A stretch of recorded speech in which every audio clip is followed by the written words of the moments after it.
그리고 간단하게 아사히 맥주들 중 후쿠시마와 가까운 공장에서 생산되는 맥주 구별법을 말씀드리겠습니다. 아사히 맥주가 후쿠시마 근처에 그 공장이 있다고 해요.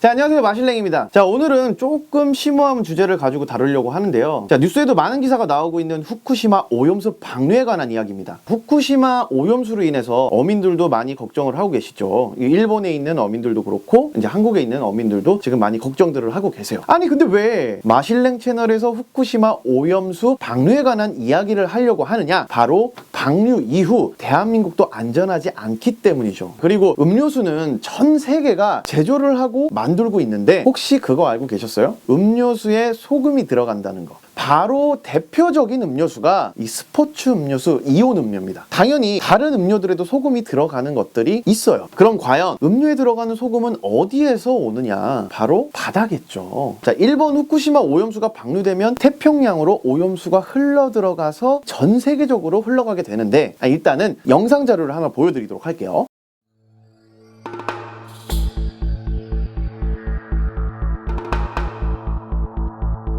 그 오염수는 시간이 지나서 한국 서해부터 천천히 도달하게 되는데요. 그럼 바다의 염전에서 만든 소금은 안전할까요? 결과적으로는 안전하지 않다입니다. 자, 방사능에 오염된 바닷물로 이 소금을 만들었을 때 위험할 수 있다고 하는데요. 방사능 오염은 물에 함유된 방사성 물질이 농축돼서 소금에도 높은 농도로 존재할 수 있기 때문이라고 하는데, 따라서 방사능에 오염된 바닷물을 이용하여 소금물을 만들게 되면 다음과 같은 사항을 고려해야 한다고 합니다. 첫 번째로 원료인 바닷물의 방사능 농도를 측정하고 소금을 생산해야 한다고 하고요. 두 번째로 소금의 생산시설에 방사능 감시 시스템을 설치하고 방사능의 물질의 농축이나 확산을 방지하기 위한 조치를 취해야 된다고 합니다. 세 번째로 생산된 소금을 소비자에게나 제조시설에 납품하거나 공급을 위해서는 제품에 대한 충분한 라벨링을 통해 방사능 오염 여부를 확실히 표기하고 안전한 소금을 제공해야 한다고 합니다. 네 번째, 국가 기준 및 규정 준수 부분인데요. 소금 생산 시 국가 기준 및 규정을 준수하고 관련 법규를 엄격히 준수하여 안전한 소금 생산을 보장해야 한다고 합니다. 네 번째로 설명해드린 국가 기준 및 규정 준수 부분은 소금의 성분, 소금의 품질, 소금의 포장 및 표기, 식품 안전 및 위생을 대표적인 예라고 들을 수 있습니다. 국가들마다 소금에 대한 규정은 다 다를 수 있는데요. 해당 국가 또는 지역의 식품 관련 기관이나 규정 당국의 공식 웹페이지 등을 참고해서 현지의 소금 규정에 따라 생산, 가공, 유통 등을 진행할 수 있다고 합니다. 그리고 방사능에 오염된 바닷물로 소금을 만들 때 방사능 농도의 측정과 제어, 그리고 소비자들에게 안전한 공급, 또한 국가 기준 및 규정 준수를 철저히 지켜야만 안전한 소금 생산이 가능하다는 거죠. 자, 이렇게 알아봤는데 과연 이 부분에 대해서 일본 정부는 대책을 마련하고 오염수를 방류를 하려고 하는지 정말 의문이 갑니다. 제 채널에서 많은 음료가 나오겠지만 소금이 함유된 음료는 피해야 되는 건지 참 걱정됩니다.